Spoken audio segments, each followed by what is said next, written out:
Amigas y amigos, muy buenas tardes tengan todos ustedes. Los saluda con el afecto de siempre José Manuel Villalpando. Aquí en una emisión más de su programa, La Historia que Quiero Vivir, que ahora se transmite exclusivamente en mi página de YouTube, en el canal de José Manuel Villalpando, porque estamos iniciando una nueva época, una nueva etapa en nuestra propia historia de divulgación de la historia de México, valga la redundancia, y lo haremos a partir de ahora por aquí en el canal de YouTube, hasta en tanto aparezca pues algún tipo de oportunidad novedosa en plataformas, en podcasts, en estaciones ya de internet o quizás alguna estación de radio que se interese, pero mientras tanto estamos aquí en YouTube, presentes como siempre, y por supuesto también están abiertas las vías electrónicas que permiten comunicarnos, que son las mismas que yo tenía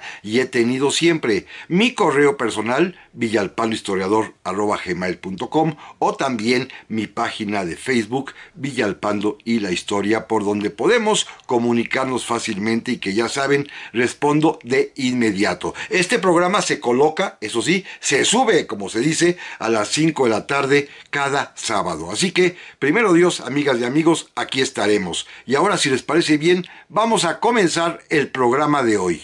Porque estoy seguro que todos se han fijado, se han percatado de que estos días, el 18 de julio, el 19 de julio, el 20 de julio, el 21 de julio, están marcados en nuestras efemérides patrias como días en los cuales se recuerda, se conmemora la muerte de alguien. El día 18, el fallecimiento de Benito Juárez. El día 19, el fusilamiento de Agustín de Iturbide. El día 20, el asesinato de Pancho Villa. El día 21, también el asesinato de Álvaro Obregón. 4 días luctuosos, y si han sido más o menos constantes en este programa, se habrán dado cuenta que cada año, precisamente por estas fechas, hacemos referencia a estos sucesos luctuosos en los que el personaje principal es un difunto, alguien que murió en esos días, en una manera muy peculiar que tenemos los mexicanos de recordar constantemente el tema de la muerte trágica, de la muerte de un prócer, de la muerte de alguien importante. Y revisando un poquito la ley que regula el uso de la bandera, del escudo y del himno nacional, en aquella parte donde se establecen los días en que la bandera estará a media asta, los días de luto oficial, también nos percatamos que los mexicanos nos gusta conmemorar la muerte de muchos personajes, normalmente, eso sí, de manera oficial, aquellos que tienen que ver o que están formando parte del elenco de héroes o de paladines de las ideas oficiales del Estado mexicano. Se conmemora, por supuesto, la muerte de Cuauhtémoc, el Tlatoani, pero también la muerte de Benito Juárez, la muerte de Venustiano Carranza, en fin, hasta la muerte del general Mariano Escobedo, que no sé por qué se coloca la bandera a media asta. En cambio, no se hace así con la muerte del general Ignacio Zaragoza, cosa que me sorprende, pero bueno, es parte de las ideas políticas del uso de la historia convertido inclusive en ley para honrar su memoria. Bueno, este programa quisiera yo dedicarlo precisamente a una especie de recuento muy rápido de todos esos acontecimientos tristes en los cuales, por medio de la violencia y de las armas de fuego, los mexicanos hemos dirimido, resuelto las cuestiones políticas. No me refiero a las guerras, cuya mortandad siempre es lamentable. No me refiero a los crímenes normales en la calle que suceden todos los días, y más en este país, que ya tenemos una fama y un récord de sangre terrible en estos días. Me refiero simplemente a aquellos grandes acontecimientos políticos de mucho escándalo, sonados, con los cuales en México se acostumbra, o se acostumbraba todavía hasta hace algunos años, resolver las cuestiones palpitantes de la política nacional. Déjenme simplemente primero irme al extranjero. No crean que esto es un suceso nada más que acontece en México, pasa en muchos países. Lo que me llama la atención es que México es quizás uno de los países más violentos en la Tierra y en toda la historia de la humanidad para resolver, para dirimir las cuestiones políticas. Aquí como que la sangre y las balas son pero muy atractivas, o lo han sido a lo largo de la historia de México, para liquidar este tipo de asuntos, de cuestiones de índole política. Claro, repito, sucede en muchas partes del mundo, pero no sé por qué tengo la impresión de que aquí el porcentaje de asesinatos, de muertes, de homicidios, de fusilamientos, como titulé a este programa, utilizando un poquito además y tomándome la libertad y el atrevimiento de utilizar este término de fusilamientos, que es el libro, así se titula El Gran Libro, de un magnífico escritor mexicano llamado Julio Torri. Bueno, a él, digámoslo así, le fusilé el título en esta ocasión, a Julio Torri, para llamar así a este programa de fusilamientos. Pero miren, vámonos rápidamente a un paseo por la historia universal. En España, por ejemplo, ahí es curioso, nunca se asesinó, se ejecutó a ningún rey. Los han depuesto, pero nunca asesinaron a ninguno. En cambio, la cuestión política española, por ejemplo, en el siglo XIX fue muy intensa, muy álgida, y para 1870-71 hay un primer gran magnicidio, el asesinato del general Juan Prim, presidente del Consejo de Ministros de España, que gobernaba España, el general Prim, aquel que vino a México. O después, en 1897, otro gran político español, don Antonio Cánovas del Castillo, también fue asesinado. Mientras estaba sentadito en una banquita, en un lugar turístico, ahí lo mataron. O más tarde, en 1912, el político, también presidente del Consejo de Ministros de España, José Canalejas, fue asesinado en plena calle de un balazo mientras observaba el aparador de una librería. Es curioso, se resolvían las cosas a balazos. Se eliminaba así a los presidentes del Consejo de Ministros, es decir, a los que gobernaban España en nombre de sus respectivos reyes. En Francia, todos sabemos la trágica historia de la Revolución Francesa, que ocasionó miles de muertos que fueron decapitados en la guillotina, pero llama la atención que solamente a dos importantes reyes políticos en realidad, los hayan guillotinado, a Luis XVI y a su esposa María Antonieta. Más adelante van a matar también de un balazo, ya mucho más adelante, al presidente del Consejo de Estado francés, el famoso Sadi Carnot. Pero los grandes tiranos, los grandes déspotas, los grandes gobernantes, como Napoleón I, va a morir en su cama. Napoleón III va a morir en su cama también. El general Charles de Gaulle va a morir en su cama. Francia es menos sangrienta, digámoslo así, para resolver sus dilemas políticos. Chile, nuestro hermano país en Sudamérica, también es bastante menos sangriento, pero tiene dos acontecimientos muy llamativos. Dos de sus presidentes, uno, José Manuel Balmaceda, en 1891, y el otro, Salvador Allende, en 1973, se suicidaron, se dieron muerte por mano propia, por propia mano. Suicidio en el caso de los dos presidentes chilenos. Por cierto, yo anticipo, ya cuando llegue la hora en septiembre, vamos a dedicar un programa especial para platicar de Salvador Allende. Ya verán ustedes por qué, por la inferencia que tiene directamente en mi vida. Nunca lo conocí, pero fue importante e impactante en su momento, y se van a conmemorar 50 años de su muerte, ahora en el próximo mes de septiembre. Pero sigamos este recorrido. Miren, otro caso sumamente interesante. Los Estados Unidos sí son un país muy sangriento. Ahí también se acostumbran dirimir las cuestiones políticas a balazos. Todos conocemos los casos que seguramente pues es del conocimiento general, cuando asesinan sobre todo a presidentes o a políticos destacados. Una tradición nefasta, horrible, que comenzó cuando se asesinó, cuando mataron al presidente Abraham Lincoln, allá por el año de 1865, cuando después, en 1881, también fue asesinado el presidente James Garfield, cuando después lo será el presidente William McKinley en 1901, cuando van a matar a John F. Kennedy en 1963, que va a cumplir también 60 años de haber sido asesinado, y también le vamos a dedicar un programa especial allá, primero Dios, por el mes de noviembre, o cuando mataron ya, ambos en el año de 1968, a Martin Luther King o a John F. Kennedy. Son países, Estados Unidos particularmente, muy sangrientos y que se asemejan un poco a la historia mexicana, de cuyos casos de sangre terrible, dramáticos y espeluznantes vamos a platicar, si a ustedes les parece bien,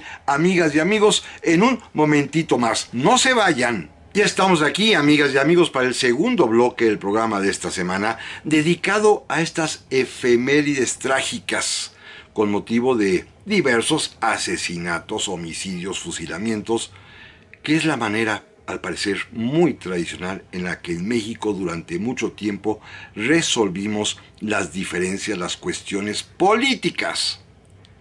Ya vimos algunos ejemplos de lo que ocurre en otros países, pero me parece que la lista de los mexicanos que han caído bajo las balas homicidas, de quienes los ejecutan, todas ellas por cuestiones de índole política, es más abultada, más abundante que la de cualquier otra nación, Miren, vamos a comenzar por el principio. Desde los días de nuestra independencia, simplemente haciendo un recuento brevísimo de aquellos mexicanos, de aquellos personajes públicos conocidos que fueron muertos precisamente en atención a estas diferencias políticas. No importa el motivo, porque hayan sido insurgentes o realistas, porque hayan sido liberales o conservadores, porque hayan sido imperialistas o republicanos, porque hayan sido revolucionarios o reaccionarios, o revolucionarios entre sí. El caso está en que en México hemos bañado de sangre las páginas de nuestros libros de historia, nuestros calendarios cívicos, nuestra ley de la bandera, los libros de texto, los ensayos, los comentarios cuando se habla de este tipo de sucesos, pues siempre están bañados en tinta roja o en sangre roja, teñidos de este terrible color que es el de la sangre. Pero miren, ya el precursor de nuestra independencia, Francisco Primo Verdad, allá en el año de 1808, fue liquidado. Lo ahorcaron en la celda donde se encontraba preso en el Palacio del Arzobispado por ese terrible delito que es haber azuzado un primer intento de conseguir la independencia, cuando él estaba a cargo del Ayuntamiento de la Ciudad de México, y pensó que España invadida por Napoleón era la oportunidad que México, la Nueva España, necesitaba para que, a falta de rey, la soberanía recayera nuevamente en el pueblo, representado en este caso por el propio ayuntamiento de la capital que él dirigía.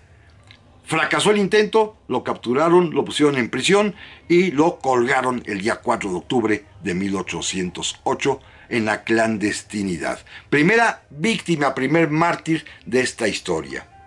Luego simplemente me brinco. Recuerden ustedes que en el año de 1808, allá en los meses de junio y julio, de 1811, en Chihuahua, fueron fusilados los iniciadores del movimiento de nuestra independencia, precisamente por una cuestión política, el haberse opuesto y levantado en armas en contra de España, no de la corona española porque no había rey, pero sí del orden político y público español fueron fusilados Miguel Hidalgo y Costilla, Ignacio Allende, Juan Aldama, Mariano Jiménez, los cuatro y varios otros personajes de segunda importancia más fueron fusilados allá en la ciudad de Chihuahua, repito, en 1811. También, para avanzar un poco más, en materia política independentista, en 1812 fue fusilado uno de los principales subordinados de José María Morelos y Pavón, me refiero a don Leonardo Bravo, a quien inclusive Morelos le ofreció al virrey canjearlo por muchos prisioneros españoles que tenía en su poder, y el virrey prefirió, como decía en ese momento, o se decía en aquel tiempo, dar un escarmiento fusilando a don Leonardo Bravo, lo mismo que un par de años después, en 1814, le va a suceder a otro sacerdote insurgente que militaba también a las órdenes de Morelos, y me refiero a Mariano Matamoros, fusilado en el portal de la plaza principal de la antigua ciudad de Valladolid, hoy Morelia, en Michoacán. También fue fusilado Mariano Matamoros.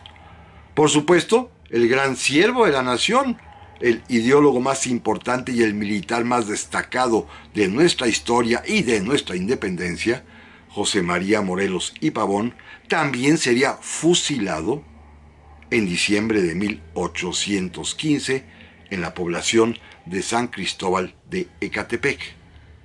Es decir, la manera española de sofocar el movimiento independentista fue fusilar a los caudillos. Más adelante, en 1817, también será fusilado otro insurgente, este caso español, que vino a auxiliar y a combatir por la libertad de México, y me refiero a Javier Martín Mina, que sería también fusilado, repito, en 1817. Fíjense qué peculiar asunto. Hago un paréntesis rápidamente para que repasemos lo que sucedió en otros países de Iberoamérica, particularmente en América del Sur, en donde los libertadores, todos ellos, todos, absolutamente todos, los grandes libertadores de América van a fallecer, van a morir en sus camas, en su lecho de muerte natural, de enfermedad o de vejez, pero ninguno será ejecutado, Piensen, por ejemplo, en José de San Martín, el libertador de Chile y Perú, va a morir muchos años después en su cama cerca de París. Simón Bolívar va a morir también de enfermedad, pero ya fuera del poder, en el puerto de Santa María, allá en Colombia. Bernardo O'Higgins morirá también muchos años después de que libertó Chile, morirá en Perú, en su cama de vejez también. Y en cambio en México, a nuestros dos libertadores los fusilamos. Esto es algo muy peculiar. Ya hemos platicado en otras ocasiones cómo a Agustín de Iturbide lo fusilan en el mes de julio de 1824, y en una especie de venganza de sus partidarios, en el mes de febrero de 1831 van a fusilar al otro caudillo consumador y libertador de nuestra patria, que es Vicente Guerrero. Los dos libertadores fueron fusilados. A los dos libertadores, los mexicanos de aquel tiempo los asesinaron. ¿Por qué no pudieron adoptar la misma conducta de lo que sucedió en las naciones de América del Sur? No lo sé. Quizá porque en México los ánimos estaban más encendidos, estaban más encolerizados los miembros de los partidos políticos, que decidieron llevar hasta sus últimas consecuencias, hasta el derramamiento de sangre para saciar sus odios. No lo sé, pero me llama la atención y quise traer a propósito este ejemplo como un espejo relativo a que los libertadores americanos en el sur fallecen de muerte natural en su cama. Y en cambio los dos libertadores mexicanos, Agustín de Iturbide y Vicente Guerrero, fueron fusilados. Esto es una nota muy peculiar y característica que no me atrevo ni siquiera a calificar, pero que deja mucho que pensar porque en México estamos acostumbrados a ver morir, y de manera trágica, a los personajes de la historia de cada tiempo.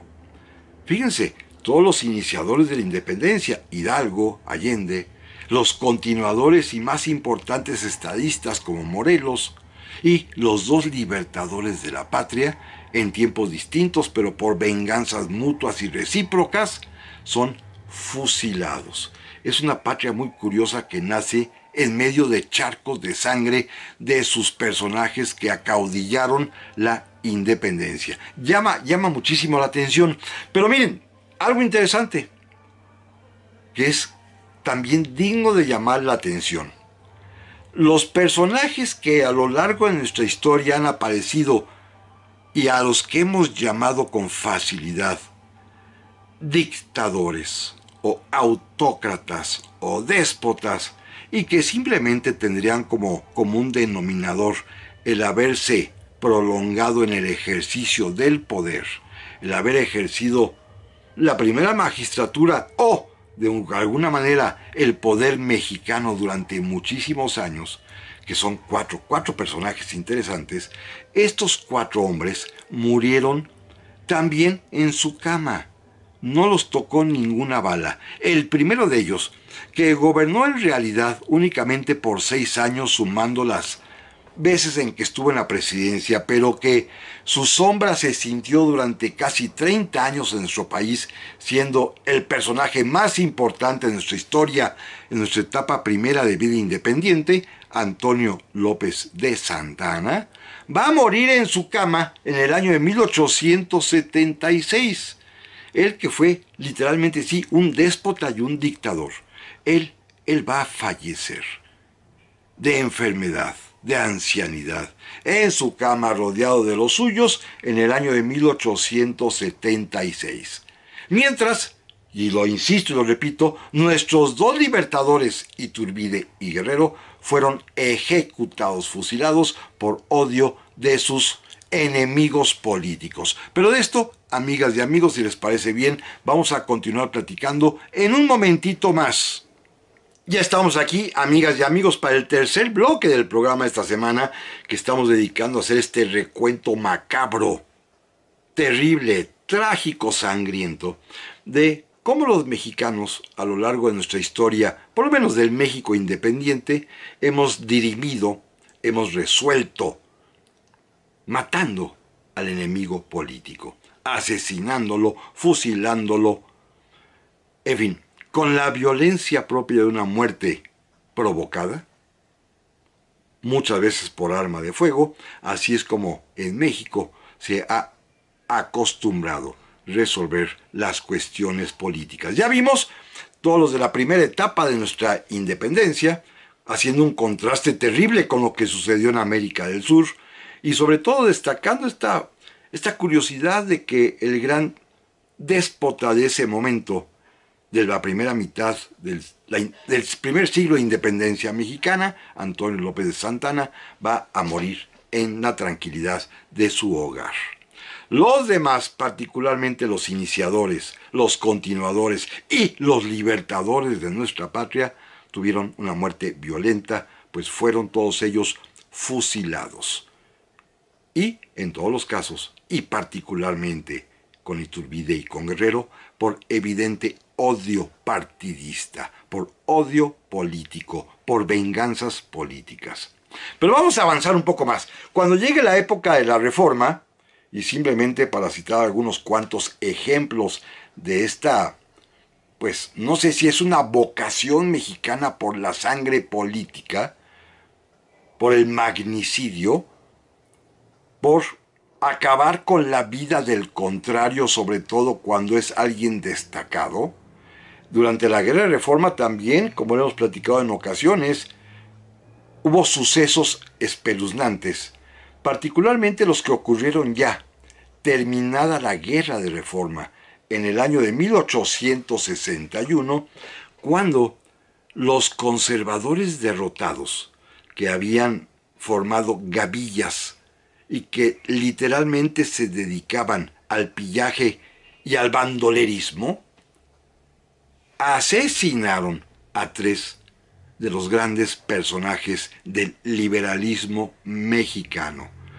En los meses de junio y julio de 1861, e inclusive ustedes recordarán que hace un par de años hicimos un programa especial sobre esto, en esos días fueron asesinados, todos por orden de la misma persona, del general Leonardo Márquez, a quien apodaban el Chacal o el Tigre de Tacubaya.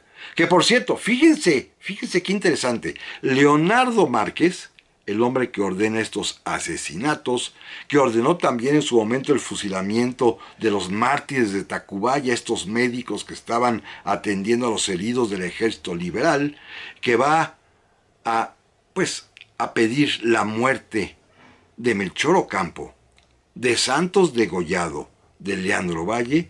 Este mismo personaje va a morir muchos años después, a principios del siglo XX, en su cama, en su casa, en la ciudad de La Habana, en Cuba, en el tranquilo destierro al que pudo escapar y en donde permaneció el resto de sus días.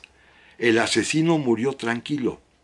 En cambio, sus víctimas, particularmente estos tres que he mencionado, los tres mártires de la Reforma en realidad, Melchor Ocampo, el gran ideólogo, el gran pensador, el autor de varias de las leyes de reforma, el colaborador de Benito Juárez, el autor de la ley del matrimonio civil, sí, el que firmó también el malhadado tratado Magdaleno Ocampo, un error totalmente suyo. Bueno, este hombre fue arrancado de su hacienda y asesinado por órdenes de Leonardo Márquez. Después lo sería también Santos Degollado, este general, el héroe de las 1000 derrotas, un partidario de Benito Juárez del ejército liberal que no daba una como militar, pero era muy empeñoso, fue también capturado y ejecutado.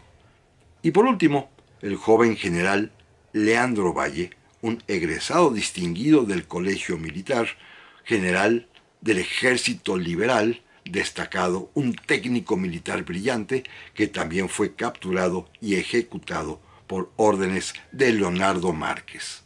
La muerte, pues, ensangrentando los campos de México. Inclusive, les recomiendo cuando puedan conseguir, hay una obra que hoy ya está en tres tomos gigantescos del Fondo de Cultura Económica, que se llama El Libro Rojo, que es una historia terrible, verdaderamente descarnada y espantosa, en el Libro Rojo, de todas estas tragedias políticas que han asolado a México. Hoy estoy nada más haciendo un pequeño recuento muy condensado, pero son decenas y decenas de acontecimientos que han manchado de sangre la historia de nuestro país y que han teñido de rojo nuestros libros de texto. Más adelante, como todos sabemos, ya para el año de 1867, después de matanzas sin fin, porque los franceses invasores fusilaron a mexicanos por centenares, y también los republicanos mexicanos fusilaron a conservadores e imperialistas por centenares, pero la contienda va a terminar con un acontecimiento que alcanzará fama mundial, porque es una ejecución, un fusilamiento, el de Maximiliano, Miramón y Mejía, acontecido, como todos sabemos, el día 19 de junio de 1867 en el Cerro de las Campanas, allá en Querétaro. Fue todo un espectáculo, llamémoslo así, previsto y diseñado para ser tal, para que se viera, para que se supiera en todo el mundo cómo México castigaba a quienes hubiesen venido a usurpar el poder público, siendo extranjeros como Maximiliano, o a los traidores a la patria que lo hubiesen apoyado como Miramón y Mejía. Ya hemos hablado mucho del tema en su momento y simplemente diré que era la manera en la cual el gobierno liberal mexicano del presidente Juárez quería ejemplificar y hacer un escarmiento a todo el mundo para que nadie se atreviera jamás a intentar invadir a México. Y lo consiguió con esta muerte terrible que se va a convertir en motivo de novela, de poesía, de teatro, de drama y de memoria histórica. El fusilamiento de Maximiliano de Miramón y Mejía allá en Querétaro. Juárez también, Juárez es otro personaje que ha sido calificado por algunas personas como un dictador o un hombre que se prolongó en el ejercicio del poder porque sí, gobernó 14 años, 14 años y solamente dejó de ser presidente porque se murió y falleció en su cama de enfermedad, de muerte natural. Ya hemos narrado en alguna otra ocasión cómo sucedió el fallecimiento del presidente Juárez, pero permaneció vivo y murió en su cama. Lo mismo le va a suceder al otro gran dictador mexicano, igual con fama de dictador paternalista, pero dictador al fin de un déspota que es el general Porfirio Díaz, otro de los vencedores de la guerra contra la intervención francesa y el imperio. Don Porfirio, después de su largo gobierno de más de 3 décadas, va a fallecer en el exilio en su casa en París en el año de 1915 de muerte también natural. Fallece por sus dolencias, por sus achaques de ancianidad, pero en su cama. Fíjese qué peculiar, llevamos 3 hombres acusados de haber ejercido el poder de manera dictatorial, o al menos de manera, pues, abundantemente larga: Antonio López de Santana, Benito Juárez, Porfirio Díaz, y los 3 murieron en su camita de enfermedad natural. Pero bueno, vamos a cambiar de siglo y si les parece bien vamos a entrar a la parte más movida, porque en el siglo XX mexicano, a partir de la revolución, pues los asesinatos políticos tienen una cantidad asombrosa, numerosa, y que a veces sobrecoge por la manera, inclusive con saña, con crueldad, como fueron ejecutados estos asesinatos políticos, que comienzan desde luego con la muerte terrible y espantosa a mansalva y a traición, pues de muchos revolucionarios, pero particularmente quiero destacar la figura del presidente Francisco Ignacio Madero y de su vicepresidente José María Pino Suárez, que fueron asesinados, muertos a balazos allá en el mes de febrero de 1913, precisamente por un odio político que generó entre ciertas capas sociales y que van a ocasionar el golpe de Estado que lo derribe, el ascenso de otro apodado también el Chacal, Victoriano Huerta, y quien va a encargarse de ejecutar sangrientamente, cruelmente, con toda la alevosía, premeditación y ventaja, al presidente Francisco Ignacio Madero y al vicepresidente José María Pino Suárez. También, en este mismo tiempo, es culpa del mismo Huerta, es el mismo asesino el que ordena la ejecución, también con muchísimos signos de crueldad innecesaria, del senador Belisario Domínguez, asesinado en ese mismo año de 1913, a quien primero le cortaron la lengua por hablar en contra del presidente y después, en un panteón, ahí mismo lo llenaron de balazos, asesinándolo para callarlo. Las muertes primeras trágicas como mártires de la Revolución Mexicana. No se vayan, amigas y amigos, volvemos en un momentito más. Ya estamos aquí, amigas y amigos, para el cuarto y último bloque del programa esta semana. Un programa, sí, distinto, un tanto cuanto raro, bastante sangriento, quizás hasta pues con notas y toques de crueldad innecesaria verbalmente, como lo estoy platicando, pero que responde a una inquietud que me nace de veras, muy profunda, de tratar de entender por qué los mexicanos hemos resuelto a lo largo de la historia que las cuestiones políticas deben dirimirse a balazos. Es algo que todavía no me alcanzo a explicar, pero simplemente la lista de los crímenes políticos que se han sucedido en México es, repito, tristemente más abundante que la de otros países. Y eso que en Estados Unidos se nos acercan, con 6, 7 casos. Aquí, sin embargo, tenemos muchísimos más, y particularmente los del siglo XX, que ya comenzábamos a narrar y a recordar en el bloque anterior, como son las muertes, los asesinatos viles del presidente Francisco Ignacio Madero, de su vicepresidente José María Pino Suárez, del senador Belisario Domínguez. Los tres cometidos por órdenes o por insinuación de Victoriano Huerta, quien por cierto va a morir, eso sí, en su celda, preso en una prisión en Texas militar, en Fort Bliss, cerca del Paso, pero va a morir, fíjense qué tremenda cosa, de delirium tremens, porque lo sometieron a una especie de cura del alcoholismo terrible que padecía, y no lo soportó y murió en su cama, él sí pagando un tanto cuanto sus culpas, en una manera atroz en este tipo de muertes por exceso de alcohol. Más bien por quitarle el alcohol. Pero bueno, dejen de avanzar, porque la revolución y los revolucionarios entre sí se devoraron a sí mismos. Simplemente recordemos el caso, que lo platicamos también hace relativamente poco tiempo, de cómo Emiliano Zapata, con la colaboración de Pablo González y de algún grupo de traidores como el general Guajardo, van a planear y a ejecutar el asesinato del caudillo del sur, Emiliano Zapata, en el año de 1919, ahí en la hacienda de Chinameca, en el hoy estado ya de Morelos. La muerte de Zapata, el asesinato vil de Emiliano Zapata, que también fue a traición y que ha sido motivo incluso de recreación fílmica, porque es un acontecimiento sumamente importante, destacado, que llamó mucho la atención a nivel hasta internacional,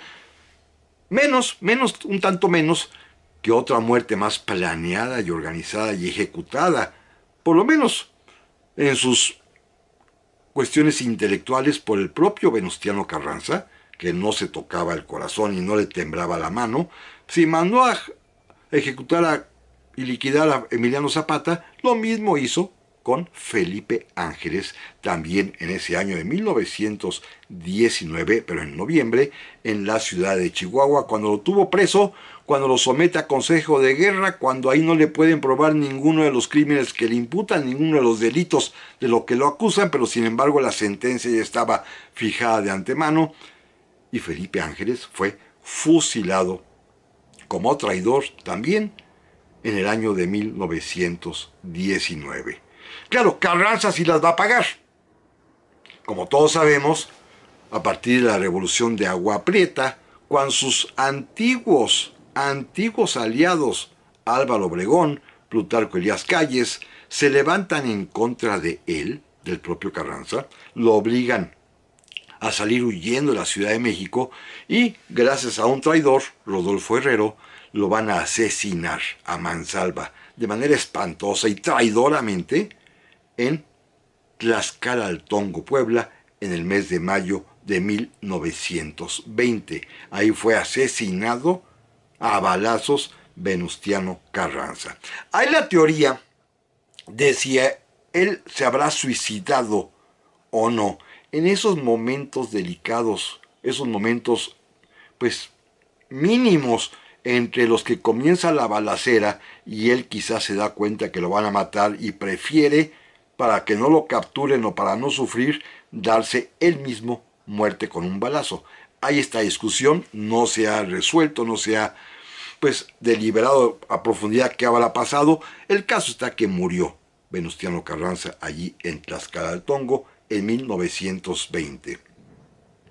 El mismo grupo que lo mandó matar también se va a encargar, probablemente, ya lo platicamos la semana anterior, de dar muerte, de asesinar a Pancho Villa en este complot del cual hemos ya platicado, que ocurriría en el mes de julio de 1923 en la ciudad de Parral, en Chihuahua. Es el mismo grupo en el poder, los que buscan llegar a la presidencia cuando liquidan a Carranza y los que ya están asentados en ella cuando liquidan a Pancho Villa. Es el mismo grupo que encabeza Álvaro Obregón, que encabeza Plutarco Elías Calles, y del cual en ese momento formaba parte también otro personaje muy amigo de Álvaro Obregón, muy amigo de Calles, que se llama Francisco R. Serrano. Un hombre que se sentía el tercero en la línea de sucesión.